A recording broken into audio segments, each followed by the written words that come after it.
MSLI TV, रहनुमाई बदलती दुनिया के लिए।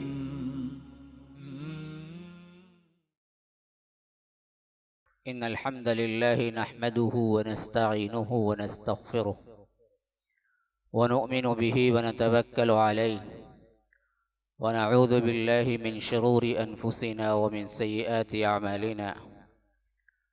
मन यहदिहिल्लाहु फला मुज़िल्ल लहु व मन युज़लिल फला हादिय लहु व अशहदु अन ला इलाहा इल्लल्लाहु वहदहु ला शरीका लहु व अशहदु अन्न मुहम्मदन अब्दुहु व रसूलुहु अम्मा बअद फ़इन्न खैरल हदीस किताबुल्लाह व खैरल हदी हदी मुहम्मदिन सल्लल्लाहु अलैहि वसल्लम व शर्रल उमूरि मुहदसातुहा व कुल्ल मुहदसतिन बिदअह व कुल्ल बिदअतिन ज़लालह व फ़ी रिवायतिन व कुल्ल ज़लालतिन फ़िन्नार।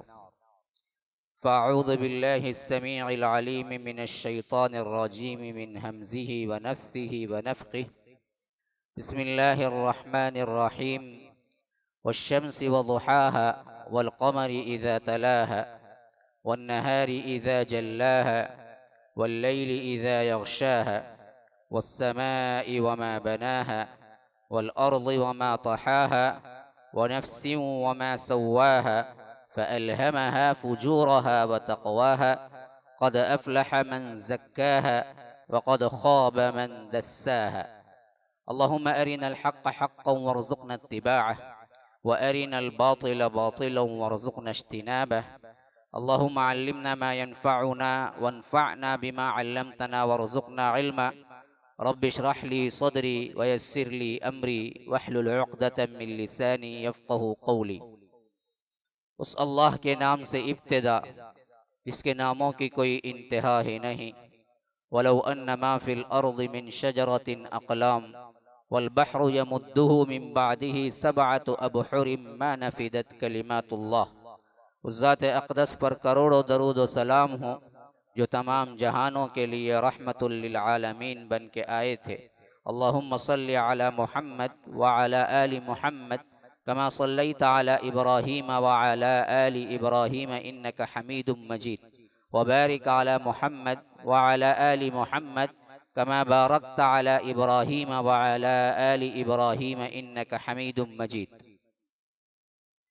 ब्रदरान इस्लाम, वाजिबुल एहतराम बुज़ुर्गों, दोस्तों, अजीज़ साथियों, लायक एहतराम माओ और बहनों, अल्लाह तबारक व तआला इस रमज़ानुल मुबारक को अता किया तो ये माह रमज़ान क़ुरआन का महीना है।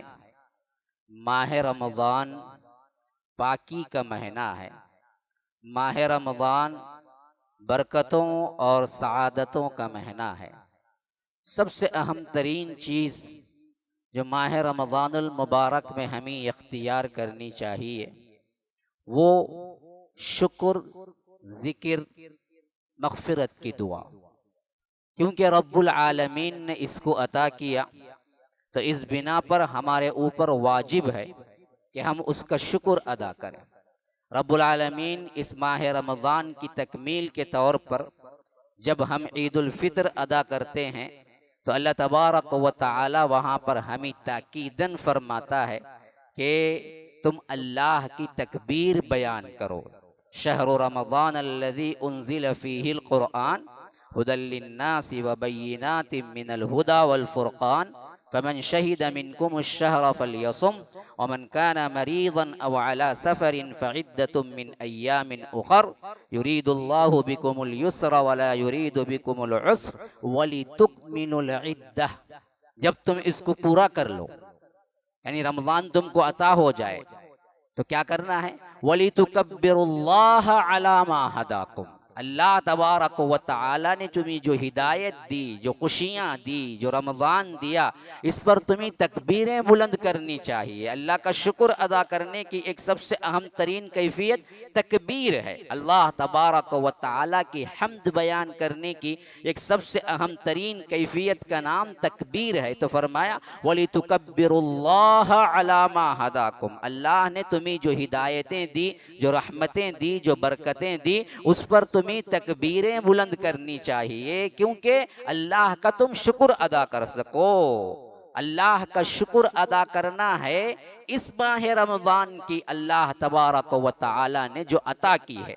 और फरमाया कि इसी के मुत्तसिल व इज़ा सअलका इबादी अन्नी फ़इन्नी क़रीब, मेरे बंदे जब पूछते हैं अल्लाह के रसूल सल्लल्लाहु अलैहि वसल्लम मेरे बारे में, यानी अल्लाह कहाँ है, कैसे मिलेगा, मुकर्रब कैसे हों, हम अल्लाह तबारक व तआला से कैसे बात करें, कैसे करीब हों, ये तमाम माना अन के अंदर आता है। अन असल में तलाश के लिए इस्तेमाल होता है, वही अन यहाँ पर भी इस्तेमाल हुआ है कि फरमाया कि व इज़ा सअलका इबादी अन्नी, अन्नी का मतलब है तलाश करते हैं मेरे बारे में जब मेरे बंदे, तो अल्लाह तबारक व तआला डायरेक्ट इतला देता है जनाबे मुहम्मदुर रसूलुल्लाह सल्लल्लाहु अलैहि वसल्लम से कि आप मेरी तरफ से जवाब दे दें, फ़इन्नी करीब, मैं बहुत करीब हूँ तुम्हारे। कहाँ? रमज़ानुल मुबारक के उन अहकामात के तसलसल में अल्लाह बयान कर रहा है इस आयत को, जहां पर तरतीबवार सियाम का हुक्म, उसके बाद रोजे का और उसके अहकामात का और उसके लवाजिमात का जिक्र आ रहा है।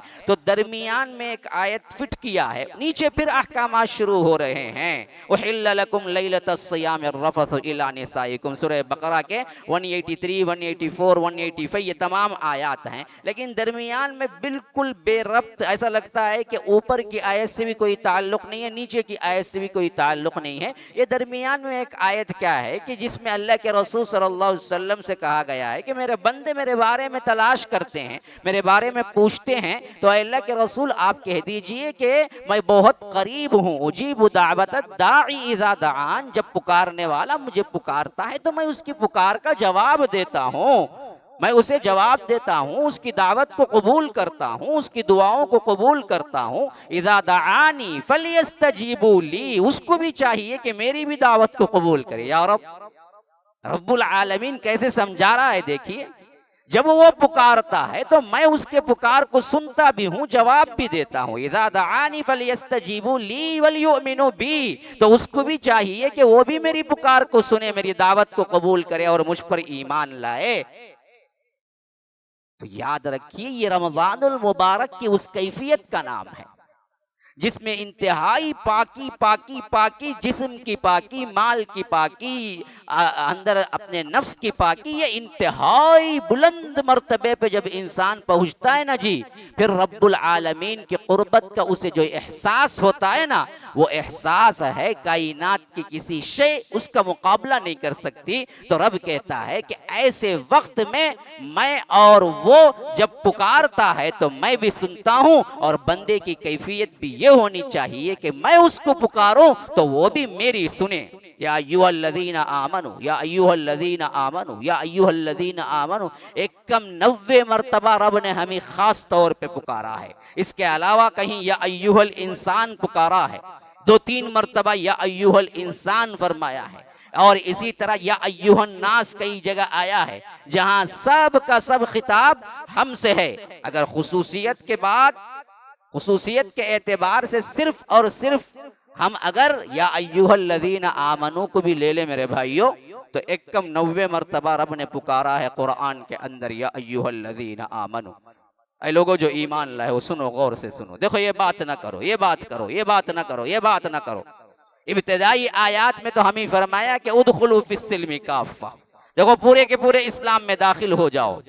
रमजान में दाखिल नहीं हो जाना है खाली, पूरे 11 महीने के लिए पूरे इस्लाम में दाखिल हो जाओ। जितने इस्लाम में तुम रमजान में दाखिल होते हो ना जी, तुम खुद तैयारी करके उसके बाहर निकल जाते हो। ये कहाँ का इंसाफ है? सोचो अपने आप को। कितने लोग जो दाढ़ी रखते हैं रमजान के बाद मुड़ाने का क्या जवाज है? कौन कहा आपको कि रमजान में रखना और गैर रमजान में शेविंग कर लेना है? ये अल्लाह तबारक व तआला से सरीह तौर पर बगावत नहीं है, ये अल्लाह तबारक व तआला से सरीह तौर पर जराअत नहीं है कि हम जब चाहें तेरे हुक्म को माने, जब चाहें तेरे हुक्म को हम उठा के फेंक दें। कितने लोग हैं जो अपने केबल टीवियों के वायरों को निकाल के रमज़ान में रख देते हैं और गैर रमज़ान में फौरी तौर पर रमज़ान ख़त्म होते ही फिर लगा लेते हैं, फहाशी के अड्डे बना लेते हैं अपने घरों को। किसने कहा है कि तुम ये रमज़ान में तो बचो, गैर रमज़ान में जो चाहे करो। कितनी ख़वातीन हैं जो रमज़ान के एतबार से कितने पाबंद शरा और पापर्दा हो जाती हैं, लेकिन रमज़ान के बाद वही पिक्चर, वही गाने, वही मामलात, वही फहाशी, वही उरियानी। तुम्हें किसने कहा है कि तुम रमज़ान में तो पाबंदी करो, रमज़ान के बाद तुम्हारे लिए पाबंदी की ज़रूरत नहीं है? तो क्या खिलवाड़ है? अल्लाह तबारक व तआला की शरीयत से खिलवाड़ है। समझते हो कि जब तुम चाहोगे अहकाम को मानोगे, जब तुम चाहोगे अहकाम को छोड़ दोगे। अगर यही सुलूक है तो सुन लो रब्बुल आलमीन की सजा, अफतुमिनून बिबादिल किताब व तकफुरून बिबाद। जो लोग किताब के बाज हिस्से पर जो अपने पसंद के हैं उस पर ईमान लाते हैं और जो अपने पसंद का नहीं है उस पर कुफ्र करते हैं, तो फमा जज़ाउ मन यफ़अलु ज़ालिका मिनकुम इल्ला खिज़्युन फिल हयातिद दुनिया। इसके अलावा उन लोगों की सजा इससे बदतर क्या हो सकती है कि हम इन्हीं दुनिया की जिंदगी में जलील करके रख देते हैं। आखिरत में तो मिलेगा अज़ाब, व यौमल क़ियामा युरद्दून इला अशद्दिल अज़ाब। वहां पर तो बहुत बड़ा अजाब है ही तुम्हारा, लेकिन दुनिया में हम तुम्हें अजाब देकर रहेंगे। यही अजाब है, यही जिल्लत है जो हम पूरी दुनिया में मुसलमान उठा रहे हैं। कोई भी मुकम्मल इस्लाम की पैरवी नहीं कर रहा, सब अपने जुज़ी एतबार से इस्लाम की पैरवी कर रहा है, अपने मनमाने एतबार से इस्लाम की पैरवी कर रहा है, अपनी हैसियत से जो पसंद आया उसको इस्लाम की पैरवी कर रहा है। जो पसंद नहीं है, जो मुश्किल है, वो इस्लाम की पैरवी नहीं करता है, वहां पर छोड़ देता है। तो मुसलमानों, अपने आप को एक तरह इस हैसियत से निकालो और इस रमज़ानुल मुबारक की ट्रेनिंग से सीखो कि अल्लाह तबारक व तआला से जिस तरह तुम डरते हो, गैर रमज़ान के 11 महीनों में भी डरते रहो। जिस तरह तुम यहाँ पर अल्लाह तबारक व तआला के अहकामात की वजह से खाने पीने शहवत से रुके रहे, ऐसे ही हराम तरीके के जितने खाने पीने और शहवत के, ये तो हलाल में रुक गए। माह रमज़ान के बाद जो सिर्फ हराम है उससे रुक जाओ, जहां जहां अल्लाह तबारक व तआला ने तुम्हें रुकने को कहा है। अब आइए आगे चलकर पाकी का महीना, तहारत का महीना, इस हैसियत से अल्लाह के रसूल सल्लल्लाहु अलैहि वसल्लम ने हमें जो तरीका बताया है वो नफ्स की पाकी सबसे अहम तरीन है। फिर नंबर 2 जिस्म की पाकी है। मेरा असल उन्वान तो यही है, लेकिन मैंने अब तक तमहीद के तौर पर चंद बातें जिक्र कर रहा था। एक है नफ्स की पाकी, दूसरा है जिस्म की पाकी, जिसका है तीसरा है माल की पाकी, चौथा है अतराफ व अकनाफ की पाकी, जगह की पाकी। इन तमाम पाकियों को अगर आप मुकम्मल कर लेंगे तो याद रखिए अल्लाह तबारक व तआला का वो कुर्ब हासिल कर सकते हैं इस दुनिया के अंदर, जिस कुर्ब के बाद इंसान को कोई और जरूरत नहीं होती। सबसे पहले नफ्स की पाकी के एतबार से रब्बुल आलमीन अल्लाह के रसूल सल्लल्लाहु अलैहि वसल्लम के नबूवत के कास के तौर पर फरमाता है कि वो तुम्हारे दिलों की पाकी करने के लिए आए थे। लक़द मन्नल्लाहु अलल मुअमिनीन इज़ बअथ फ़ीहिम रसूलन मिन अनफुसिहिम यतलू अलैहिम आयातिहि व युज़क्कीहिम। मनसब रिसाल नबूवत एक अहम तरीन काम उनमें से ये है कि तुम्हारे दिलों की पाकी करे। एक मर्तबा नहीं, कई मर्तबा रब ने जिक्र किया है कुरान के अंदर। जहां पर हजरत इब्राहिम की दुआ का जिक्र किया, वहां पर भी यही लफ्ज आया है। इब्राहिम अलैहिस्सलाम ने दुआ का जो सीगा इस्तेमाल किया, रब्बना वबअथ फीहिम रसूलन मिन अनफुसिहिम यतलू अलैहिम आयातिक व युज़क्कीहिम। अल्लाह एक ऐसा रसूल इसी कौम में से उठाइयो जो क्या करे, कुरान की तिलावत करे और दिलों की पाकी करे। तज़किया नफ्स सबसे अहम तरीन चीज है इंसान के अंदर। अल्लाह के रसूल सल्लल्लाहु अलैहि वसल्लम मनसब नबूवत यही मिला था। एक हिस्सा सबसे बड़ा यही है कि दिल के अंदर की पाकी हो। दिल के अंदर की पाकी कहां से आएगी, कैसे आएगी? याद रखो, दिल के अंदर की पाकी के लिए सबसे अहम तरीन ग़िज़ा रूह कुरान है।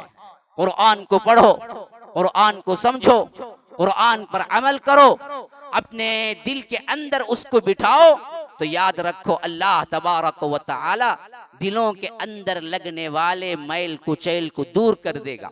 अल्लाह के रसूल सल्लल्लाहु अलैहि वसल्लम ने फरमाया, जैसे चीजों को जंग लग जाया करता है बेआईनी ही, उसी तरह तुम्हारे दिलों को भी जंग लग जाता है। हाँ, जंग आलूद दिल हैं हमारे जो हिदायत को कबूल नहीं करते। जंग आलूद दिल हैं हमारे, जब कुरान पढ़े तो मजा नहीं आता। जंग आलूद दिल हैं हमारे, जब हम तरावी को खड़े तो पांव दुखने लगे और थोड़ा सा मजा भी ना आए कि कब रुकू जाए इमाम, कब रुकू जाए इमाम, यही तसव्वुर में पूरा क़ियाम गुजार दो। जंग आलूद दिल है। कुरान सुनने में मजा नहीं, कुरान पढ़ने में मजा नहीं, अहकामात शरईया अदा करने में मजा नहीं। याद रखो ये तमाम बहुत ही मजेदार चीजें हैं अगर तुम जानो। हाँ, ये खाली इबादत ही नहीं है, ये इबादत के अंदर हलावत है। सलासुम मन कुन्न फीही वजद हलावतल ईमान। मेरे भाइयों, ईमान की एक हलावत है, कभी तुमने चखा है उसको? ईमान की हलावत है, मिठास है। ये मिठास जब तारी होती है ना तो इबादतों में मिठास आती है, इबादतों के अंदर मजा आता है और इबादतें करने को जी चाहता है। इबादत ना करेंगे तो दिल मुरझा जाता है, परेशान हो जाता है, इस्तिराब की शक्ल में आ जाता है बंदा। तो याद रखो जंग लग चुका है, हमारे जंग आलूद दिल हैं जिनमें इबादतों में मजा नहीं आता, अल्लाह के फरामीन को पढ़ते हुए मजा नहीं आता, गीबतों में मजा आता है, हरामकारी में मजा आता है, दूसरी बातों में मजा आता है, ठट्टा मजाक में मजा आता है। अल्लाह तबारक व तआला की बातें और उसके फरामीन को सुनकर मजा नहीं आता। नंबर एक, अपने दिल को टटोलो। अगर मामला वो है इबादतों में मजा आ रहा है, अल्लाह का शुक्र अदा करो, एक हद तक हमारे दिल जंगालूद नहीं है। अगर मामला वही है जो मैं आपके सामने बयान कर रहा हूं तो अल्लाह से पनाह मांगो, कहो कि अल्लाह मुझे ये दिल नहीं चाहिए। फरमाया इसीलिए अल्लाह के रसूल सल्लल्लाहु अलैहि वसल्लम जंग लगता है और आयत तिलावत करके बतलाई जहां पर अल्लाह ने कहा कि कल्ला बल राना अला कुलूबिहिम मा कानू यक्सिबून। देखो अल्लाह ने यहां पर जो फरमाया कि इनके दिलों को जंग लग गया है जो कुछ ये गुनाह करते थे उसके पादाश में, तो ये रान असल में अल्लाह के रसूल ने फरमाया जंग ही है जो लग जाता है। और इस जंग को धुलना कैसे है, निकालना कैसे है, हयातुल कुलूब क्या है, दिलों की जिंदगी क्या है? जिक्रुल्लाह, जिक्रुल्लाह हयातुल कुलूब है। दिलों की जिंदगी अल्लाह का जिक्र है। अल्लाह तबारक व तआला का जिक्र को लाजिम पकड़ो, क्योंकि अल्लाह के रसूल सल्लल्लाहु अलैहि वसल्लम ने हमें सिखाया कि हमेशा, हत्ता कि अम्मा आयशा तो बयान करती हैं कि अल्लाह के रसूल सल्लल्लाहु अलैहि वसल्लम का कोई लम्हा ऐसा नहीं था जिसमें अल्लाह के रसूल सल्लल्लाहु अलैहि वसल्लम ने बगैर जिक्र के गुजारा हो, बगैर जिक्र के गुजारा हो। मतलब सिर्फ यही नहीं है कि सुबहान अल्लाह अल्हम्दुलिल्लाह अल्लाहु अकबर यही कहते रहें। जिक्र का मतलब है हर वक्त अल्लाह को याद करना, हर वक्त अल्लाह को याद करने में, हत्ता कि तुम बीवी से बिस्तर पे मिलने जा रहे हो वहां भी बिस्मिल्लाह ना भूलो, और बैतुल खला में जा रहे हो वहां भी बिस्मिल्लाह ना भूलो। हर जगह अल्लाह के रसूल सल्लल्लाहु अलैहि वसल्लम ने दुआएं सिखाई हैं। ये है जिक्र जिससे तुम्हारे दिलों को जिंदगी मिलती है। रब ने फरमाया एतबार नहीं है तो अल्लाह के इस आयत पर यकीन रखो, अल्लज़ीना आमनु व तत्मइन्नु कुलूबुहुम बिज़िक्रिल्लाह अला बिज़िक्रिल्लाहि तत्मइन्नुल कुलूब। लोगों याद रखो, जो लोग ईमान लाए, आमनु, और उनके दिल जो इत्मीनान पाते हैं वो अल्लाह के जिक्र से पाते हैं। अला, आगाह हो जाओ, अल्लाह का जिक्र ही कुलूब का इत्मीनान है, दिलों का इत्मीनान है। अल्लाह तबारक व तआला का जिक्र ही तुम्हारे दिल को तस्कीन देने वाला है। आज की परेशानियों का हल यही है कि तुम अल्लाह का जिक्र करो। जिक्र में वो नहीं है जो अपने मनमाने तरीके से बिदआत ईजाद कर लिए हैं, बल्कि जिक्र क्या है जो अल्लाह के रसूल सल्लल्लाहु अलैहि वसल्लम ने बतलाया है। सबसे अफजल तरीन जिक्र ला इलाहा इल्लल्लाह है। अल्लाह के रसूल, तिरमिजी की रिवायत मिशकात के अंदर मौजूद है, फरमाया अल्लाह के रसूल सल्लल्लाहु अलैहि वसल्लम अल्हम्दुलिल्लाह सबसे बड़ा जिक्र है जिससे जमीन और आसमान का खला जो है ना वो सवाब से भर जाता है, और मीजान में सबसे ज्यादा ऐसे वजनदार कि उसका वजन तुम्हारे लिहाज से तुम गुमान भी नहीं कर सकते। वो बुखारी की आखिरी रिवायत में अल्लाह के रसूल सल्लल्लाहु अलैहि वसल्लम ने फरमाया, सुब्हानल्लाहि व बिहम्दिही सुब्हानल्लाहिल अज़ीम, सुब्हानल्लाहि व बिहम्दिही सुब्हानल्लाहिल अज़ीम, सुब्हानल्लाहि व बिहम्दिही सुब्हानल्लाहिल अज़ीम। फरमाया ये क्या है, ये क्या जिक्र है?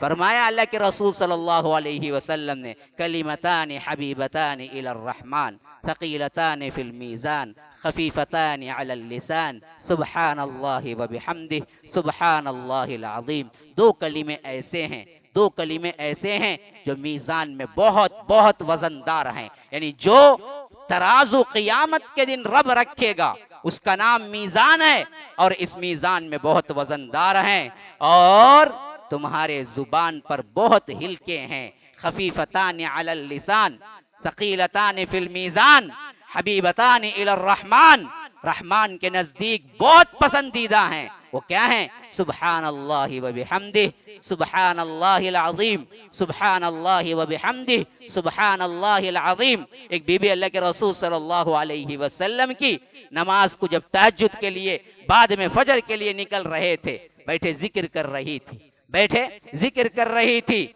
और अल्लाह के रसूल नमाज पढ़ा के फिर इसके बाद वहाँ पर मजलिस होती थी उमूमी तौर पर, वो मजलिस में कुछ देर बैठ के फिर इसके बाद जब लौटे तो उस वक्त भी वो जिक्र में बैठी हुई थी। गालिबन उम्मे सलमा थी रज़ियल्लाहु अन्हा। अल्लाह के रसूल सल्लल्लाहु अलैहि वसल्लम ने फरमाया, जब मैं निकला था जिस वक्त तुम बैठी हुई जिक्र कर रही थी, अब मैं जो आया हूँ तो बगैर उठे तुम पूरा वक्त जिक्र ही में काटी। कहा कि हाँ अल्लाह के रसूल सल्लल्लाहु अलैहि वसल्लम, आप जब निकल रहे थे, जब मैं जिक्र कर रही थी तो वहां से लेकर अब तक मैं जिक्र ही में बैठी हुई हूँ, और उसी जिक्र का तसलसल अम्मा आयशा रज़ियल्लाहु अन्हा का जिक्र, अम्मा खदीजतुल कुबरा, और इसी तरह दूसरे जितने अज़वाज मुतहरात हैं उन तमाम की ज़िंदगियाँ आप उठा के पढ़ लीजिए, किस तरह वो अपने औकात को जिक्र में लगाती हैं। आज हमारे अवाम में ख़ास तौर पर ये रमज़ानुल मुबारक में ख़वातीन का मामला क्या है? सिर्फ किचन के मामलात हैं, ये तलो वो तलो, ये चाहिए वो चाहिए, मज़े मज़े के पकवान हो।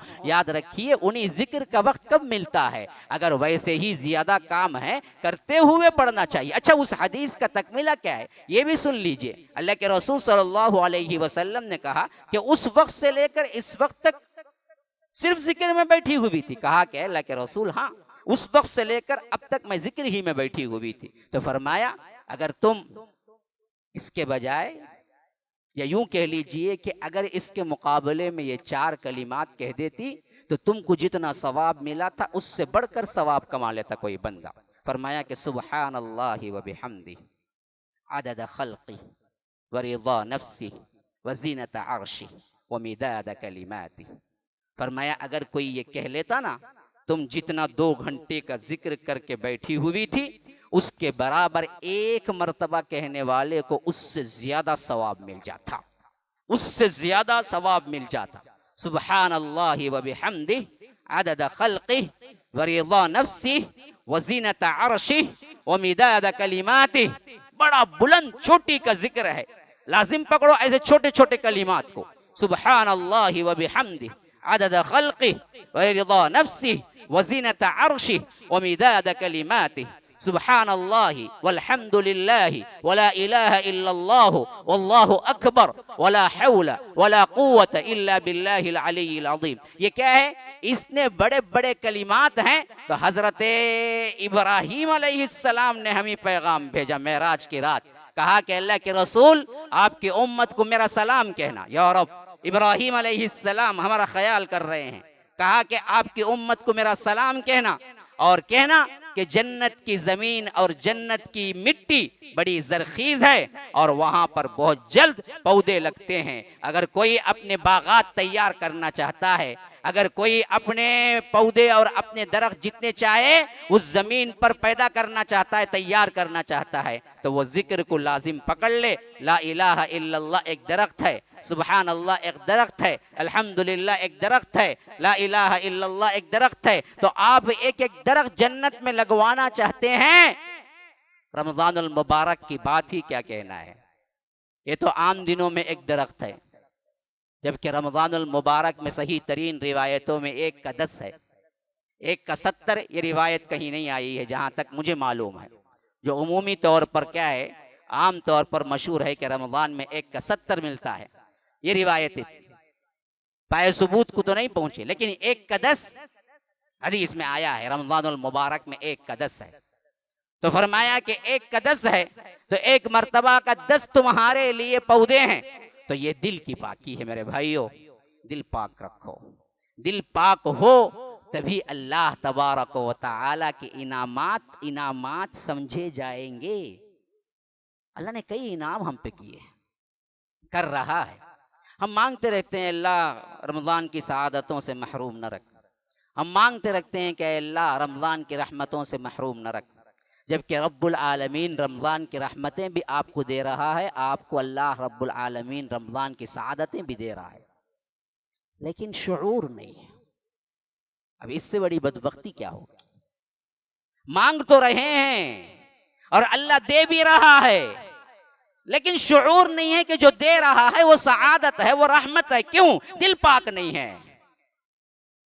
अल्लाह तो दे रहा है, हमें शुऊर नहीं है कि अल्लाह दे चुका है। यही तो मसला है ना जी सबसे बड़ा। इंसान किसी इंसान से कुछ मांगे और वो नेमत उसको मिल जाए और वो नेमत की वो कदर ना करे, उसको नहीं जाने, तो उससे बड़ी बदबख्ती क्या होगी? यही हालत है रब्बुल आलमीन के साथ हमारे ताल्लुक का। हम दुआएं करते हैं, अल्लाह तबारक व तआला हमको अता भी कर देता है, लेकिन मसला ये है कि उस अता को अता समझना, उस नेमत को नेमत समझना, ये कैफियत पैदा नहीं होती हमारे अंदर। ऐसे ही गुजर रहा है वक्त।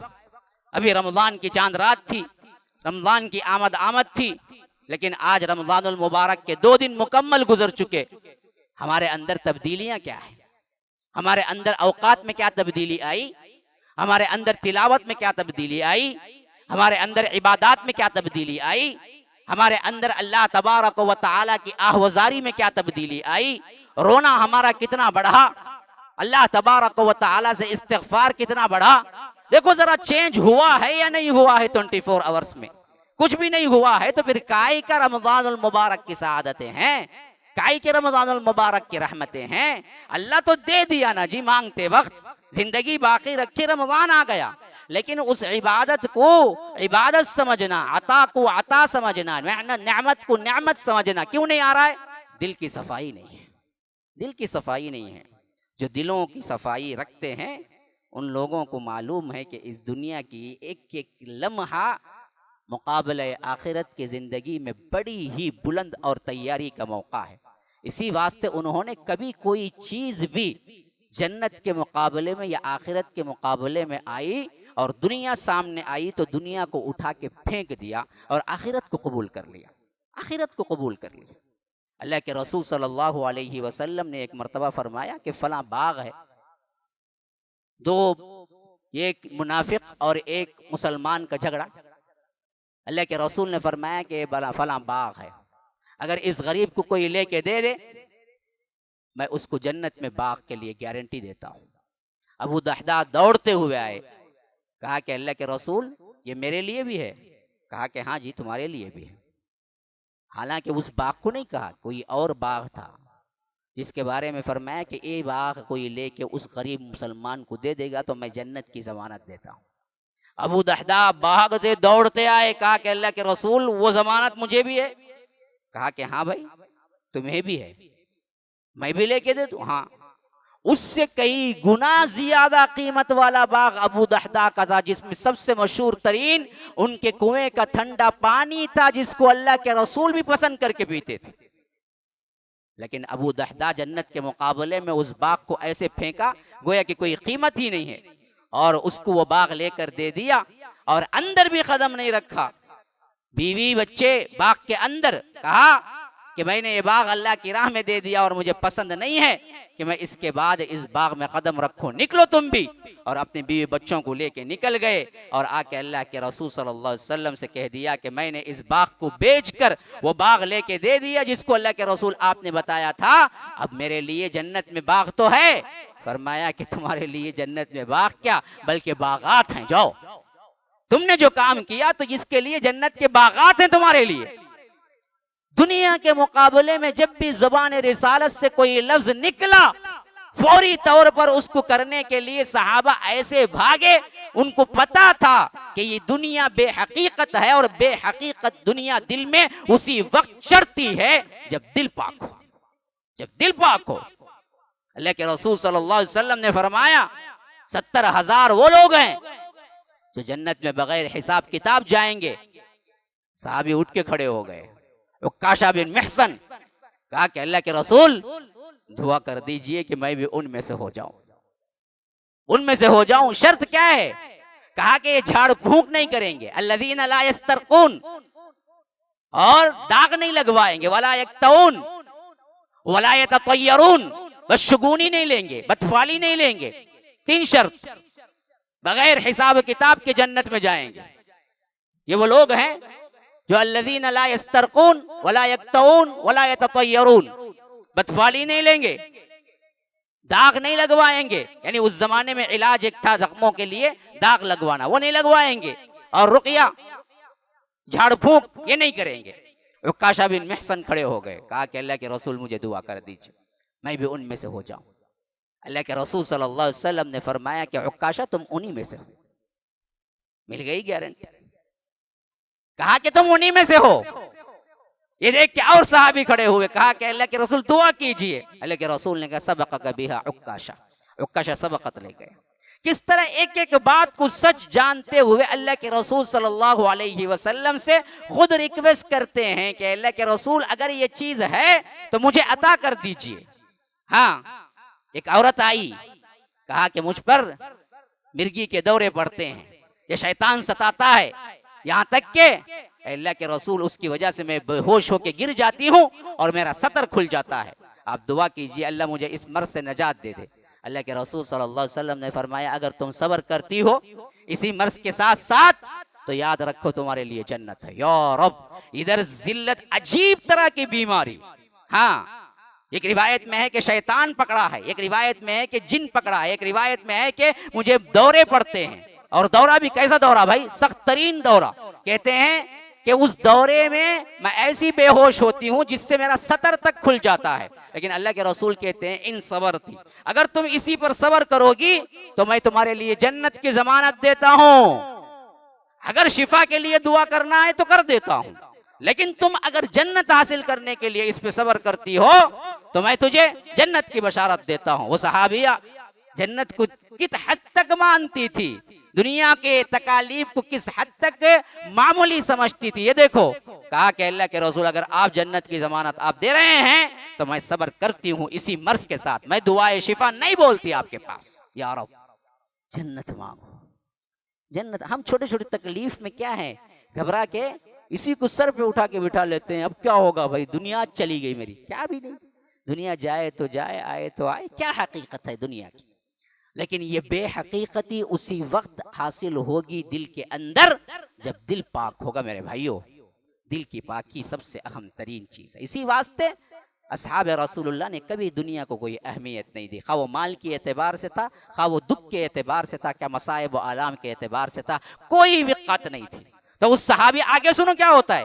कहा कि अल्लाह के रसूल सल्लल्लाहु अलैहि वसल्लम अगर आप जन्नत की बशारत देते हैं तो मैं इस बीमारी पे सब्र करती हूँ, शिफा की दुआ नहीं मांगती। लेकिन अल्लाह के रसूल, मसला यह है कि मुझे इस वक्त जब दौरा पड़ता है तो मुझे मेरा सतर खुल जाता है, जिसका सबसे बड़ा मुझे गम है। आप दुआ कर दीजिए कि इसके बाद जो दौरे पड़ेंगे या जिसके बाद जो बीमारी मेरी बाकी रहेगी उसमें इतना तो होना है कि मेरा सतर न खुल जाए, बकिया मैं इस बीमारी पर सब्र करती हूँ। तो अल्लाह के रसूल ने कहा कि हाँ, मैं इसके लिए दुआ करता हूँ कि तुम्हारा सतर न खुले, लेकिन तुम इसी पे सब्र करो, तुम्हें जन्नत मिलेगी। अल्लाह के रसूल ने दुआ किया, फिर सतर न खुला।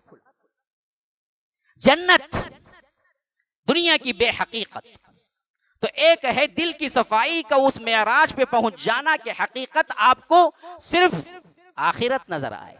नंबर 2 मुसलमानों, दूसरी पाकी जिस्मानी एतबार से पाकी है।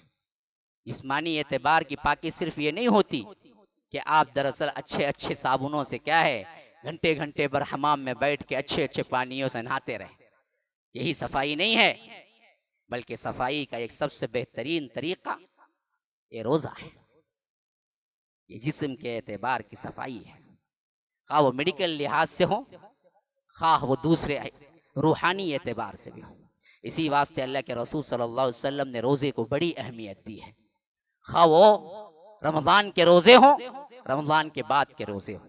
इसको भूल न जाना, ये एक ऐसी इबादत है जो अल्लाह तबारक व तआला के बहुत करीब कर देती है। रमज़ानुल मुबारक के बाद भी अल्लाह के रसूल सल्लल्लाहु अलैहि वसल्लम का उमूमन मामूल होता था कि हफ्ते के 2 दिन रोज़ा रखते थे, एक पीर का दिन, एक जुमेरात का दिन, और इसी तरह महीने के अंदर भी 3 रोज़े अल्लाह के रसूल ने ताकीद की थी। अबू हुरैरा कहते हैं कि मेरे खलील ने मुझसे क्या है, बड़ी ज़बरदस्त किस्म की ताकीद की थी। वो क्या था? अय्याम 20 के 3 रोज़े, 13, 14 और 15, इसको कभी ना भूलना।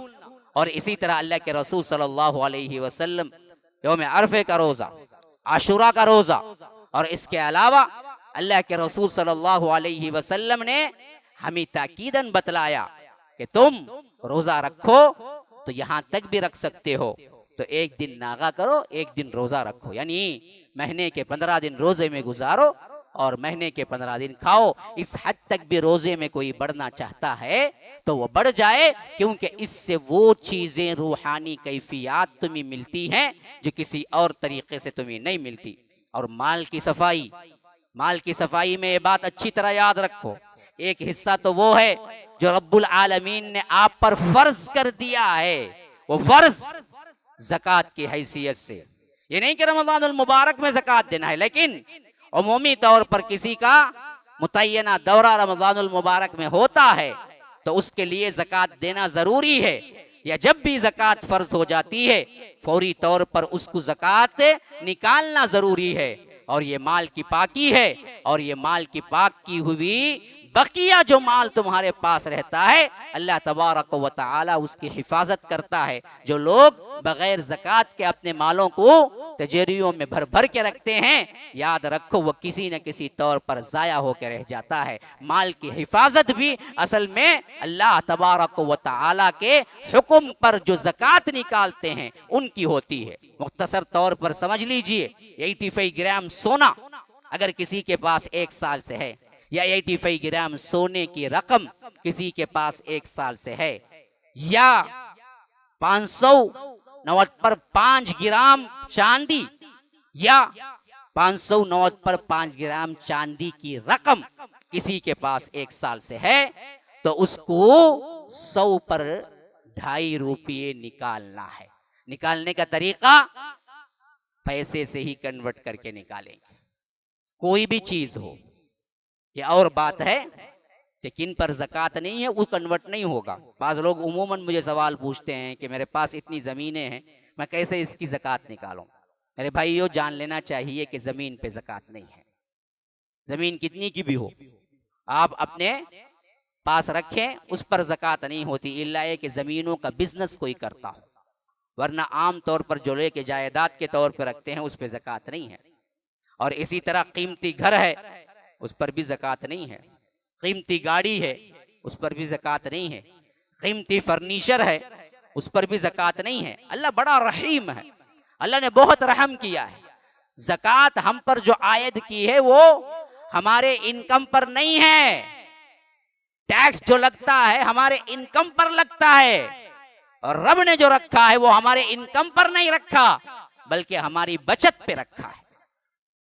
लाओ, कमाओ, फिर खर्चा करो, फिर जमाओ, तो तब कहीं जाके तुम्हें ज़कात देना। इसमें हीले बहाने ना करो, इसमें हीले बहाने ना करो। माल जमा करने की ख्वाहिश है, क्योंकि औरतों को पैसे से ज्यादा माल से मोहब्बत है, सोने से मोहब्बत है। अब सोना जमा तो कर लेती हैं ख्वाहिश में, लेकिन जब देने का वक्त आता है तो कई हीले निकालते हैं। ये पहनने का सोना, ये नहीं पहनने का सोना, ये इस्तेमाल शुदा सोना, ये इस्तेमाल शुदा सोना नहीं, तो इस वास्ते हम अलग अलग करके क्या करेंगे, ज़कात में सिर्फ वो हिस्सा देंगे जो हमने इस्तेमाल किया हो ना। ये तकसीम बंदी उलमा के नजदीक जायज नहीं है। बाज लोगों ने शोशा छोड़ा कि जेवर में जो इस्तेमाल शुदा हैं वो चीजें नहीं आती, जो बचत में रखी है वही है। मसलन हर वक्त कोई औरत एक चूड़ियां पहनी रहती या 2-3 अंगूठियां पहनी रहती, एक नेकलेस पहनी रहती। जब ज़कात निकालने का वक्त आता है तो इन चीजों को निकाल दो, बकिया जो सिर्फ रखे हुए हैं बगैर पहने उनकी निकालो। एक बहुत बड़ा मसला इशू करके गुज़िश्ता रमजान पैवस्ता रमजान में भी बहुत यूट्यूब में क्या है गर्दिश करता रहा। याद रखिए ये तकसीम बिल्कुल भी सही नहीं है, बिल्कुल भी सही नहीं है। जितना कुछ भी माल है तुम्हारा सबको इकट्ठा करो, और अगर वो 85 ग्राम सोने से बढ़ जाए तो कुल का, मसलन आपके पास अगर इकट्ठा किया और 200 ग्राम सोना निकल आया, 200 ग्राम की कीमत लगाओ आज के रेट से, और वो कितने लाख बनती है, 5 लाख, 8 लाख, 10 लाख, उसके हिसाब से लाख को 2500 रुपये, 2500 रुपये निकालना है। और इसमें एक मसला ये भी है कि रमजान, गुज़िश्ता रमजान के शुरू में आपके पास माल था 100 ग्राम, और आप क्या किए, कुछ जमा करते करते करते इस रमजान तक जो सोना आ चुका था वो 150 ग्राम।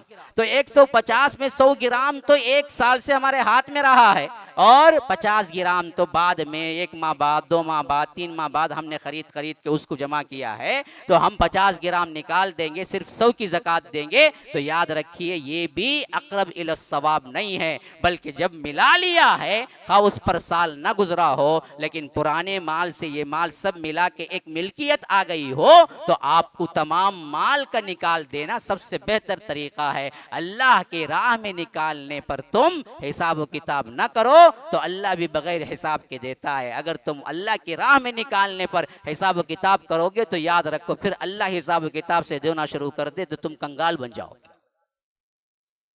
तो माल की ज़कात इंतहाई जरूरी है। बीवी दे या बीवी की तरफ से शौहर दे, दोनों जायज है, लेकिन देना जरूरी है।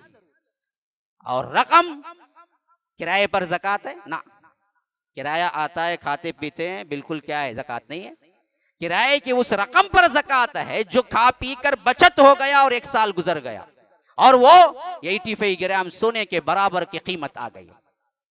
अगर आपके पास 85 ग्राम सोने के बराबर की 5 लाख या 4 लाख रुपये हैं, गुज़िश्ता रमजान से लेकर इस रमजान तक आपके पास रहे हैं, तो याद रखिए उन 4-5 लाख रुपये के लिए 1,02,500 रुपये आपको ज़कात होना है। और ये ज़कात की रकम रमजानुल मुबारक ही में निकालना नहीं है, बल्कि जब भी फर्ज हो गया तुम्हें 1 साल मुकम्मल, हाल अलैहिल हौल, 1 साल का होना शर्त है, हो गया निकाल दो। लेकिन कोई आगे पीछे कर लेता है, मसलन उसकी शाबान में ज़कात फ़र्ज हुई थी, वो सोचता है कि रमज़ान में निकालने से सवाब ज़्यादा होगा, तो 15 दिन आगे बढ़कर क्या रमज़ान में निकालता है, तो उसके लिए जायज़ है, सवाब का ये मामला है। और इसी तरह किसी की क्या है, शव्वाल में ज़कात फ़र्ज हो रही है, लेकिन वो रमज़ान में सोच रहा है निकालने से ज़्यादा सवाब होगा, तो 1 महीना पहले ही वो अपनी ज़कात अदा कर देता है। तो ये भी दरअसल जायज़ चीज़ है। तो अल्लाह की राह में दो, ये माल की ज़कात है, जब तक देने नहीं निकलोगे तो याद रखो तुम्हारे दिलों के अंदर निफाक का खतरा होगा। हाज़ा व बिल्लाहि तौफीक़, सल्लल्लाहु वसल्लम अला नबिय्यिना मुहम्मद। अस्अलुल्लाह ली व लकुम व लिसाइरिल मुस्लिमीन मिन कुल्लि ज़ंबिन फस्तग़फिरूह इन्नहु हुवल गफ़ूरुर रहीम।